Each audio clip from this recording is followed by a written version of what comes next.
ठीक आहे, नेहमी पत्रकार परिषदेमध्ये तुम्ही प्रश्न विचारत असता आणि आम्ही उत्तर देत असतो. आज मी तुम्हाला पहिला प्रश्न विचारतो आणि त्याच्यानंतर बोलतो. आज तुम्ही मला भेटायला का आलात? कारण माझं नाव पण चोरलंय आणि चिन्ह पण चोरलंय. तसं पाहिलं तर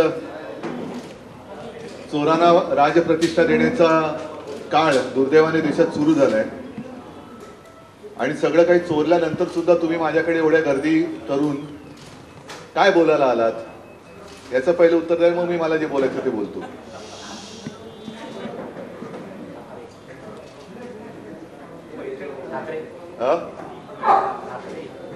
मोठ्याने बोला ना. नाही नाही, प्रश्न नाही. का आला ते माझा प्रश्न नाही, मला उत्तर द्या ना पहिलं.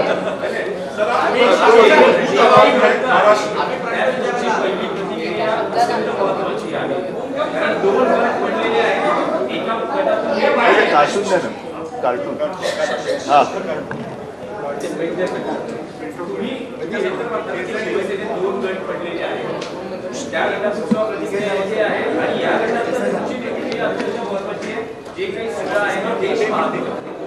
मी एकच गोष्ट सांगेन, जे आता तुम्ही बोलत ते महत्वाचं आहे.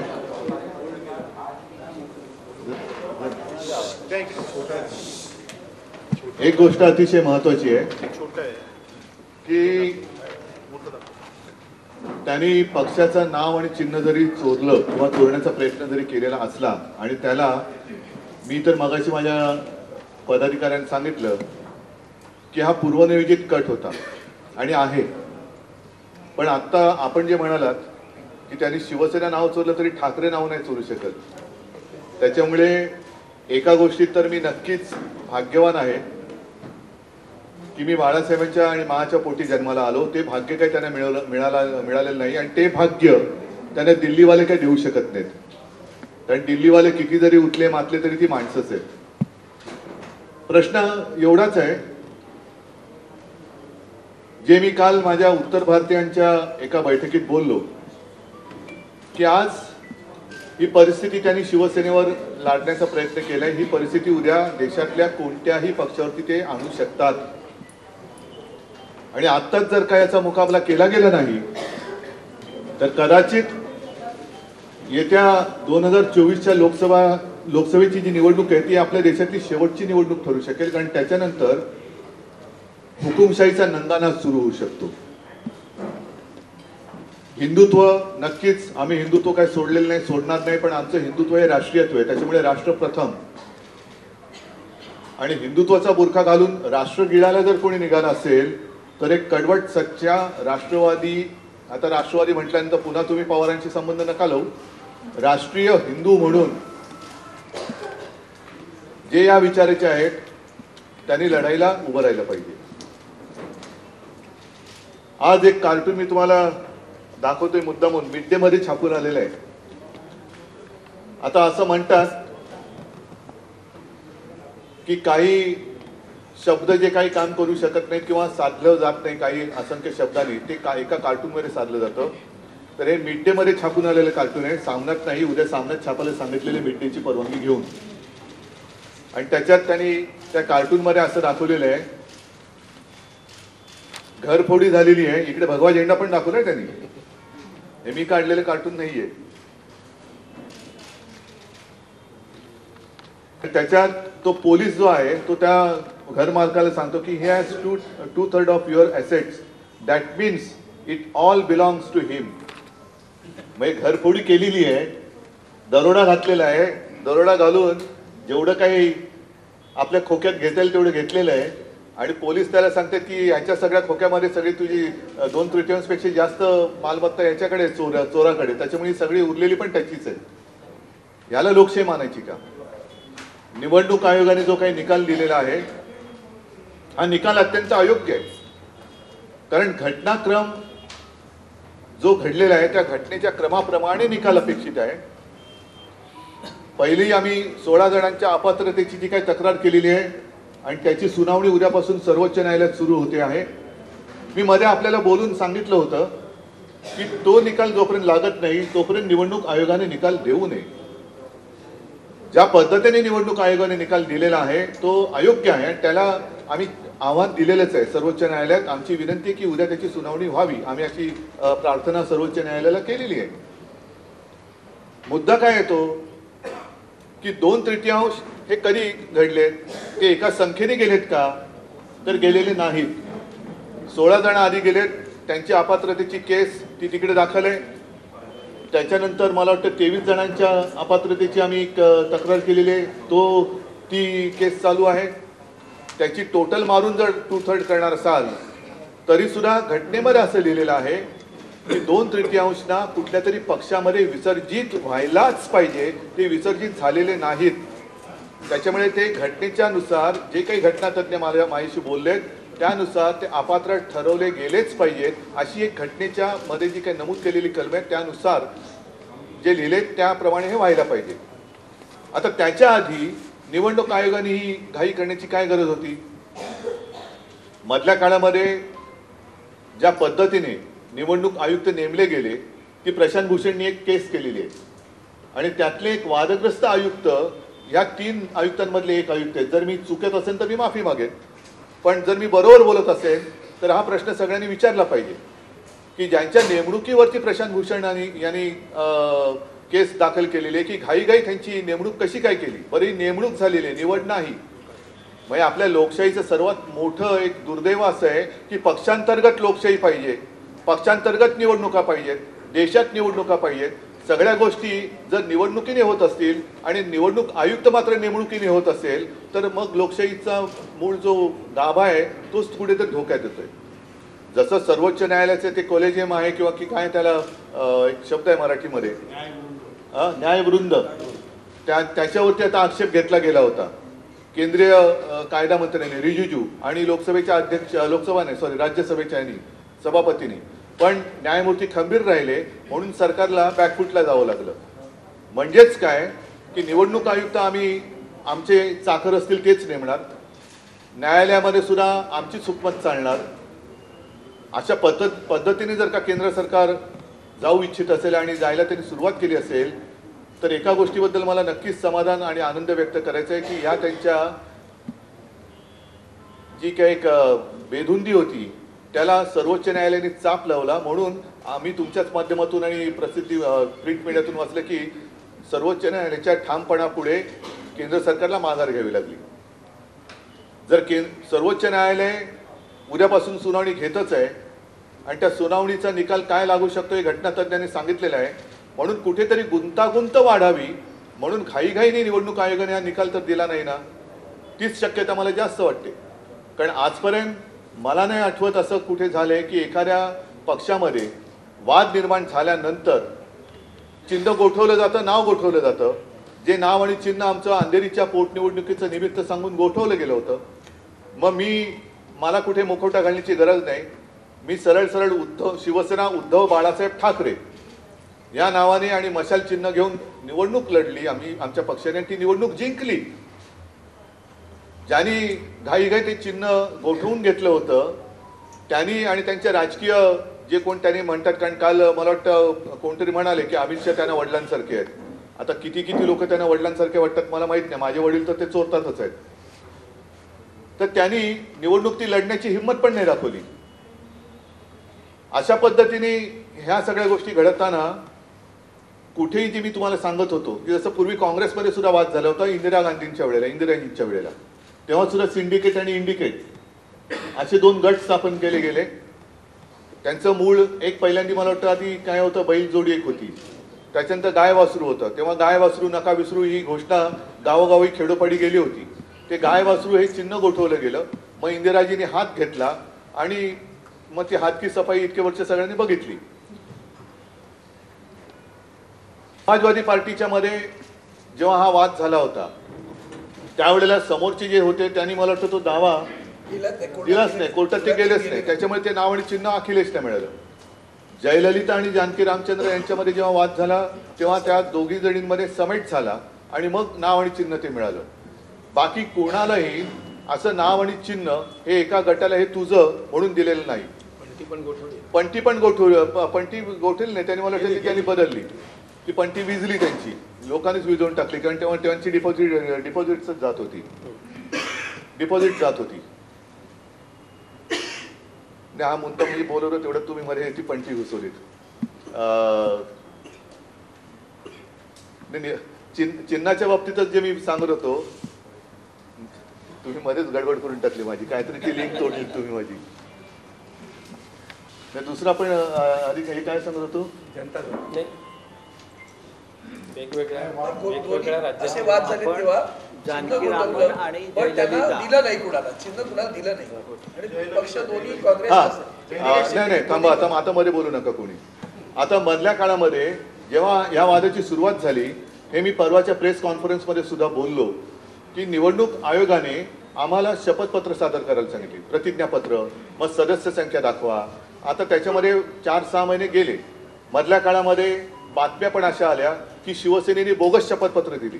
तिथे क्राईम ब्रँचचे पोलीस हे ठिकठिकाणी गेले आणि त्यांची शपथपत्र तपासली आणि त्याच्यामध्ये असत्य असं काहीच नाही आहे, ही शपथपत्र योग्य आहेत असंही दाखला त्यांनी दिला. मी तर लोकांना, माझ्या पदाधिकाऱ्यांना घरी बोलून सांगितलं होतं की कागदाची लढाई आहे, कागदाची लढाई आपल्याला कागदाने लढावी लागणार. तुम्हाला पदाधिकाऱ्यांना शपथपत्र द्यावी लागतील. 100 रुपयाच्या स्टॅम्प पेपरवरती आपण ती शपथपत्र दाखल केली. त्यांनी सांगितलेल्या फॉर्मॅटमध्ये ते आम्ही दाखल केली. गठ्ठेच्या गठ्ठे, तेव्हा पाऊस पण होता, त्या पावसामध्ये सुद्धा ट्रेननी आम्हाला तिकडे न्यावे लागले. हे गठ्ठे तिकडे आम्ही जे काय नेऊन दिले ते परत सांगतो, आम्ही आमच्या घरी रद्दी वाढली आणि रद्दीला काय भाव मिळत नाही म्हणून निवडणूक आयोगाकडे नेऊन द्या म्हणून दिलेले नाहीत. तर निवडणूक आयोगाने आम्हाला सांगितलं होतं की तुम्हाला तुमच्या पदाधिकाऱ्यांची प्रतिज्ञापत्र आणि सदस्य संख्या ही दाखवावी लागेल, त्यानुसार आम्ही दाखवली होती. आता एवढं लाखोनी आम्ही सगळा हा उपद्व्याप केल्यानंतर अचानक जर का आता निवडणूक आयोग असं म्हणायला लागला की ते काही चालणार नाही, तुमचे जे निवडून आलेले होते त्यांच्या संख्येनुसार हे पक्ष कोणाचा ठरवला जाईल, ठीक आहे, हरकत नाही. पण ते पात्र आहेत का अपात्र याचा फैसला आधी व्हायला पाहिजे. आणि जर का तुम्हाला हाच निकष लावायचा होता तर आम्हाला एवढी मेहनत करायला का लावली? का माझ्या शिवसैनिकांना पदरमोड करायला सांगितली? का 100 रुपयाच्या स्टॅम्प पेपरवरती तुम्ही आमची प्रतिज्ञापत्र घेतली? जो काही एक त्यांनी सांगितलं की यांनी आमची जी काही कार्यकारिणीची सभा झाली होती, प्रतिनिधी सभा, तिचा तपशील दिलेला नाही, ती आम्ही CD सुद्धा दिलेली आहे. आता त्याच्यात त्यांचं म्हणणं की कव्हरिंग लेटरमध्ये ते लिहिलेलं नाहीये. मग कपिल सिब्बलने सांगितलं की तुमच्याकडे जे काही विषय येतात त्याचं गांभीर्य तुम्हाला कळत नाही का, की केवळ तुम्ही कव्हरिंग लेटर वाचून तुमचा निकाल देता, त्याच्या आत पाकिटात काय आहे बघता की नाही? पाकिटामध्ये आम्ही ते दिलेलं आहे आणि ते मला वाटतं क्लिप अरविंद तुम्ही व्हायरल सुद्धा केली. तर हा सगळा विषय बघितल्यानंतर निवडणूक आयोग आत्ताचा जो आहे तो बरखास्त झाला पाहिजे, केला पाहिजे आणि निवडणुकीच्या प्रक्रियेने निवडणूक आयुक्त नेमले गेले पाहिजेत, ही माझी शिवसेनेची मागणी आहे. कारण हा निकाल मी मानायला तयार नाही, हा सरळ सरळ अन्याय आहे. आणि काल परवाकडे अमित शहा येऊन गेले आणि त्यांनी सांगितलं की शिवसेना आणि भाजप युती, ती ही युती नाही, हे चोरलेलं धनुष्यबाण आहे, चोरलेलं धनुष्यबाण आहे. आणि मी तर आव्हान दिलेलं आहे की हे शिवधनुष्य आहे, जे रावणाला नाही पेललं ते मिंद्यांना काय पेलणार आहे? मिंद्यांना तर पेलणंच शक्य नाहीये. पण त्याच्या मागे जो शिवसेना संपवण्याचा कट आहे, म्हणजे आज शिवसेना नाव आणि चिन्ह हे त्यांना देण्याचा प्रयत्न झालेला आहे. उद्या त्यांच्या ज्या केसेसमुळे ते तिकडे गेले त्या केसेसकडून यांना संपवलं तर शिवसेना संपली, असं जर का दिल्ली शहरांचा डाव असेल तर हा एवढं काही सोपा नाहीये. आणि म्हणून मला असं वाटतं की एक शेवटची आशा सर्वोच्च न्यायालयाकडनं आम्हाला आहे. आम्ही निवडणूक आयोगाच्या विरुद्ध, कालच्या निकालाच्या विरुद्ध सर्वोच्च न्यायालयात गेलेलो आहोत. उद्या त्याची सुनावणी घ्यावी म्हणून सर्वोच्च न्यायालयाकडे प्रार्थना सुद्धा केलेली आहे. आणि आम्हाला खात्री आहे की त्यावेळेला दूध का दूध आणि पाणी का पाणी काय असतं ते झाल्याशिवाय राहणार नाही. ठीक आहे, हे एवढं मला म्हणून सांगायचं होतं. या पलीकडे तुम्हाला काही विचारायचं असेल विचारा. अजिबात होऊ शकत नाही.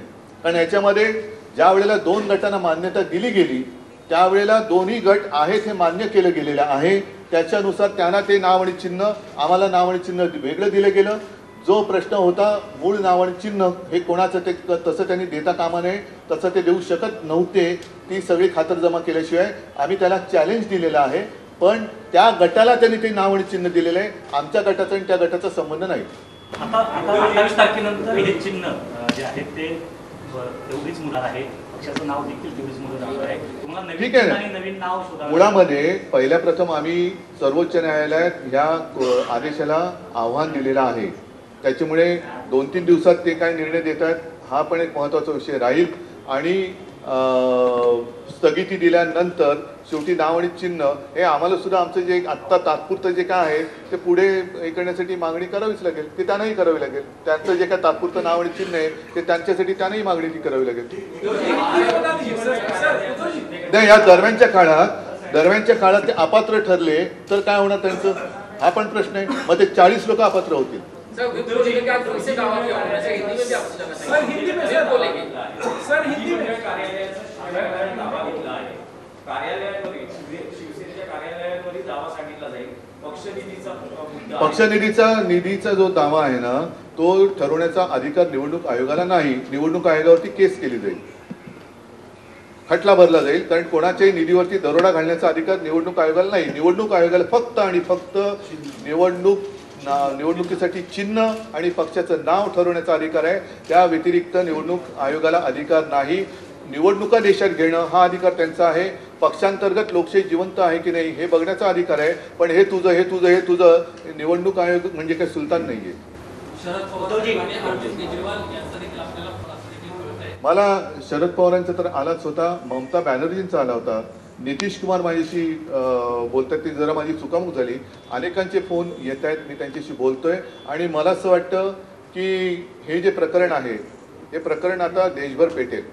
कारण आज एका पक्षावरती पाळी आणल्यानंतर उद्यासुद्धा बाकीचे पक्ष याच पद्धतीने ते संपवतील की काय ही भीती नागरिकांच्या मनात आहे. आणि मग देशातली लोकशाही जिवंत ठेवायची असेल तर ती लोकशाही 150 वर्षांच्या इंग्रजांच्या गुलामगिरीनंतर फक्त 75 वर्षच देशात शिल्लक राहिली होती का असा प्रश्न आपल्याला भावी काळ विचारेल.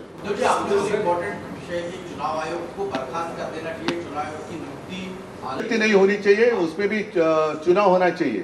अगर चुनाव आयोग जिसको कहा जाता है वो ही अगर उसकी नियुक्ति की जाए तो चुनाव आयोग का है. इसलिए मैं कहता हूं कि वो बर्खास्त करना चाहिए. हमारा विश्वास बिल्कुल नहीं है. इसके पहले भी ईवीएम वगैरह सारी चीज़ों पर हमने हमारी आशंका जताई थी, आज भी सारे लोग जता रहे हैं. और मैं तो मानता हूं कि इसको तुरंत बर्खास्त करना चाहिए और जो भी सुनवाई है सुप्रीम कोर्ट में होनी चाहिए. हाँ तो हिंदी में बात कर रहा हूँ ना, करने दो. बड़ा बयान दिया है, उन्होंने कहा है कि पिछली बार हम लोगों ने 42 सीटें जीती थी, अब हमारा टारगेट 48 सीटें जीतने का. पूरे देश में मेरी शुभकामनाएं उनको. वो अमित शाह जी ने कहा 48 सीट तो पूरे देश में है, 48 सीट भी उनकी आई तो मेरी शुभकामनाएं उनको. ये देखो जो देश की जनता है ना वो एकदम निस्वार्थीपणाने आणि प्रामाणिकपणाने बघत असते. याच्यामध्ये जर का असे लोकशाहीचं वस्त्रहरण करणारे लोक पुढे येत असतील तर लोक मला नाही वाटत त्यांना थारत. कोणी त्यांना मन आहे, त्यांचं म्हणणं आहे की उद्धव ठाकरे हे खूप सज्जन व्यक्ती आहेत, संत आहे. अरे वो तो संत आहे. शकुनी मामा त्यांच्या कुंभलमधून ते फसलेले होते असे त्यांचे आमदार येऊन आम्हाला सांगत होते. जाऊ द्या, गेलेल्याबद्दल वाईट बोलू नये. ते आता त्यांच्या घरी गेलेत तर त्यांच्याबद्दल आता कशाला वाईट बोलू. त्यांना त्यांचं आयुष्य मजेत घालू द्या.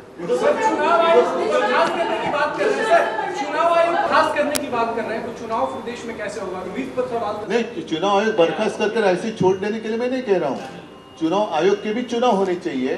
जैसे एक न्याय वृंद की हमने बात की, जिस तरीके से सुप्रीम कोर्ट के जज नियुक्त किए जाते हैं उसी तरीके से कुछ एक यंत्रणा होनी चाहिए. मेरी मन की बात कुछ भी मैं करूं नहीं चलेगी, मेरी मर्जी नहीं चलेगी. सर विप को लेकर के एक सवाल था हिंदी में भी कि जो 15 विधायक है और जो विप की जो बात है उसको लेकर के कहीं जो शंका है उसको एक लागनी चाहते हैं.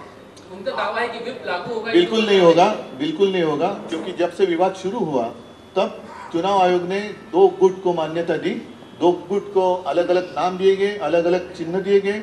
और हालांकि जो मैं बात कह रहा हूँ कि ऐसे आज तक कभी हुआ नहीं कि जो मूल चिन्ह और जो नाम रहता है वो किसी एक गुट को दिया नहीं गया. जब कांग्रेस में विवाद हुआ था इंदिरा जी के समय पर, उस वक्त भी दोनों गुट को अलग अलग नाम दिए गए थे, अलग अलग चिन्ह दिए गए थे. हमारी अपेक्षा यही थी कि जो चिन्ह हमें दिया है उनको जो चिन्ह दिया है जब तक सुप्रीम कोर्ट में फैसला नहीं होता है तब तक चुनाव आयोग अपना निर्णय ना सुनाए. लेकिन अब 2 गुट को उन्होंने मान्यता दी है. हमारा गुट अलग है, उनका अलग है. हमारा नाम और चिन्ह थोड़े दिन के लिए से मैं मानता हूँ, हमने तो उसको चुनौती दी है, उनके पास रहेगा. इसका मतलब ये नहीं कि उनका व्हिप हम पे चलेगा. हम तो जहाँ थे वही हैं, घर के बाहर वो गए हैं, तो वो डिस्क्वालीफाई होने की संभावना अधिक है। कानून के अनुसार जो घटना संविधान में लिखा है उसके अनुसार वो डिस्क्वालीफाई होने की संभावना अधिक है, हमें कोई खतरा नहीं।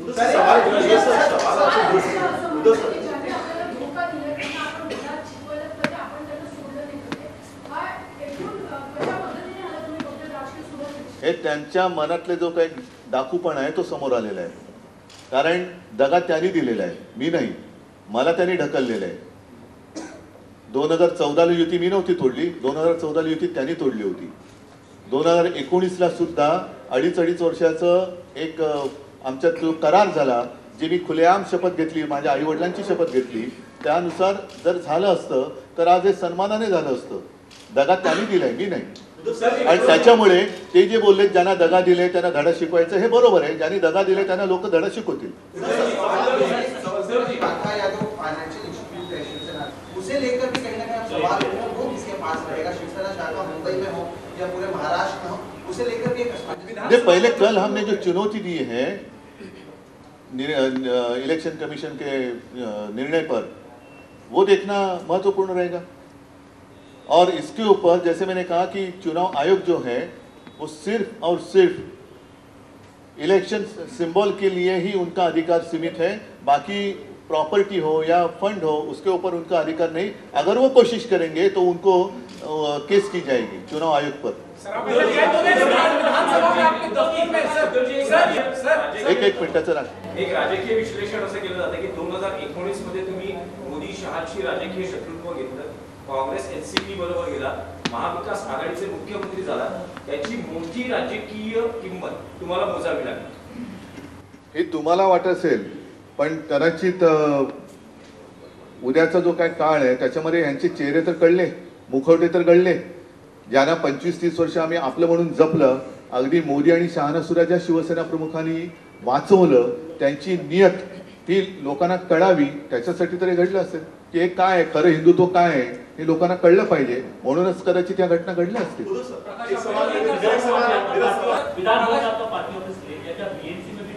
बीएमसी तो अभी है कहाँ, बीएमसी तो विसर्जित हुई है। और बीएमसी हो या विधानसभा हो, विधानसभा में ठीक है थोड़े दिन के लिए मान सकता हूँ जब तक वो निकाल नहीं आता, लेकिन बीएमसी में आज कोई पार्षद है ही नहीं, तो किस आधार पर आप चुनाव के लिए पार्टी के लिए ऑफिस देंगे? संख्या पर दिए जाते हैं ना, संख्या पर दिए जाते हैं, तो आज पार्षद ही नहीं है, तो बीएमसी का ऑफिस क्यों दिया जाए उनको? अगर वो भी देंगे तो गुनाह होगा वो, क्योंकि क्या आधार क्या है इनके पास? भले वो कहते हैं कि आज ठीक है, मैं मानता हूं कि कुछ विधायक और हमारे सांसद उनके पास है, लेकिन आज के वो सांसद और विधायक है, कारपोरेटर्स कहाँ है? तो उनके बाथरूम के आसपास उनको जगह अगर देते ठीक है, क्योंकि उनके पास पार्षद नहीं है, पार्षद ही नहीं है, इसलिए तो ऑफिस सील किए गए हैं, तो सील इनके लिए खोल लेंगे वो। एक सवाल दो पहला सवाल ये जो हुआ है हाल फिलहाल आयोग का, आप मानते हैं क्या इसको मान लिया जाए कि इमरजेंसी लग गई, आप 2024 के बाद या जो भी होगा, जो भी रिजल्ट आएगा तब आप मानेंगे कि इमरजेंसी के हालात आ गए? पहला सवाल। देखो मुझे अभी पता नहीं, क्योंकि मैं पता नहीं बोल रहा हूँ किस बारे में बता रहा हूँ आपको, क्योंकि मैं अभी पिछले 1-2 घंटे से आपने देखा जब से आया हूँ यहीं पे हूँ, लेकिन मुझे खबर मिली है और आपके माध्यम से शायद दिखाई गई हो, तो आप कंफर्म करिए कि छत्तीसगढ़ में कुछ ईडी वगैरह की रेड हुई है, उनके मुख्यमंत्री के निवास स्थान पर भी हुई है। तो ये कौन सा प्रजातंत्र है? ये कौन सा प्रजातंत्र है? अच्छा, वैसे अगर देखा जाए तो यूएस में उनके प्रेसिडेंट के ऊपर भी रेड पड़ी थी, तो इतनी डेमोक्रेसी क्या आपको मंजूर है?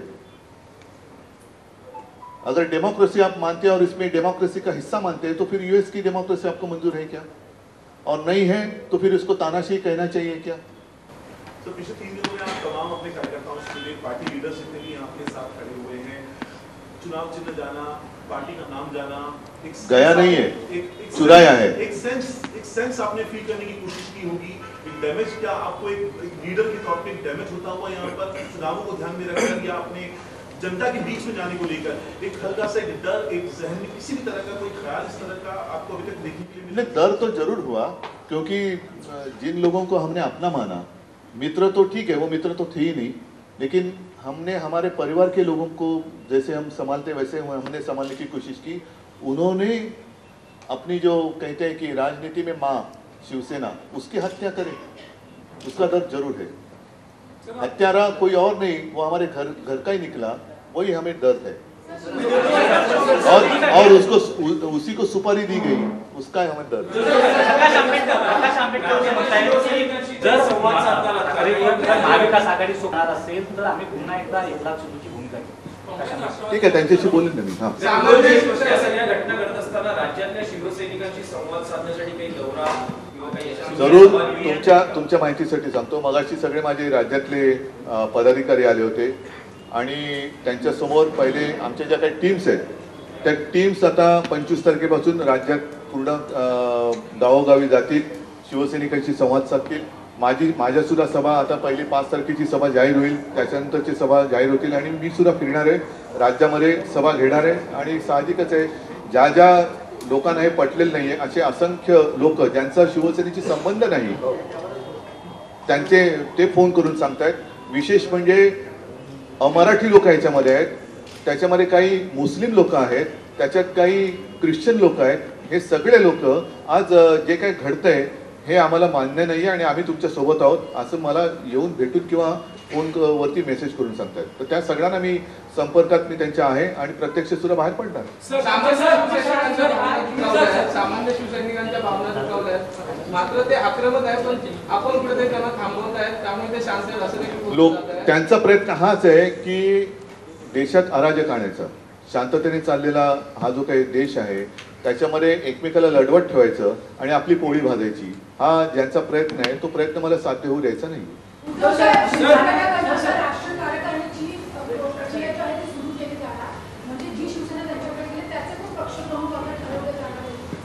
मला आता लोकांना हेच विचारायचं की जी शिवसेना आणि तुम्ही जे म्हणाला ठाकरे, आता त्यांनी बाळासाहेबांचं नाव आणि चेहरा वापरतायत, तो काढण्याची हिंमत दाखवावी आणि स्वतःच्या वडिलांचं किंवा स्वतःच्या नावाने शिवसेना चालून दाखवावी। त्यांनी ठाकरे नाव काढावं, या शिवसेना घेताय ना, तुमचं स्वतःचं नाव तिकडे पक्षप्रमुख म्हणून किंवा शिवसेना प्रमुख म्हणून लावा किंवा तुमच्या वडिलांचं नाव लावा आणि शिवसेना चालवा। माझं आव्हान आहे त्यांना, माझ्या वडिलांचं नाव चोरण्यापेक्षा स्वतःच्या वडिलांचं नाव लावा, स्वतःचा चेहरा लावा आणि लोकांच्या समोर या। लोक काय विचारतात बघा। खरं म्हणजे शिवसेना कोणाची हे दसऱ्याच्या दिवशीच जाहीर झालं होतं। ज्या पद्धतीने शिवतीर्थावरती शिवसेनेचा मेळावा झाला आणि जो विकतचा मेळावा तिकडे झाला ज्याचा हिशोब अजून येणं बाकी आहे बीकेसीला, तिथून लोक कशी उठून गेली, त्याच्यानंतर तुम्हीच दाखवताय त्यांच्या सभा कशा रिकाम्या खुर्च्या पडतायत, लोक कशी उठून जात आहेत, तर हे पुरेसं आहे, बोलकं चित्र आहे।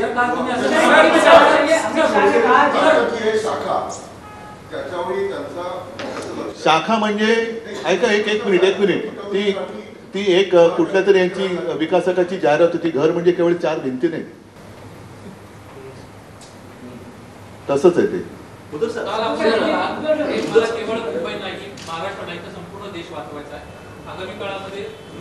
नाही, मला म्हणजे मी सगळ्यांना आपल्याला म्हणून म्हटलं की मला म्हणजे प्रत्येक नागरिकाने हा विचार केला पाहिजे की मला आता देश वाचवायचा आहे। ठीक आहे ना, भविष्य बघणाऱ्यातलं मी नाहीये, मी जे आहे वर्तमान त्याच्याप्रमाणे चालतो, वर्तमानपत्र चालवतो, त्याच्यामुळे भविष्यपत्र नाही चालवत होतो। चला, मला वाटतं धन्यवाद सगळ्यांना, आभारी आहे, जय हिंद जय महाराष्ट्र।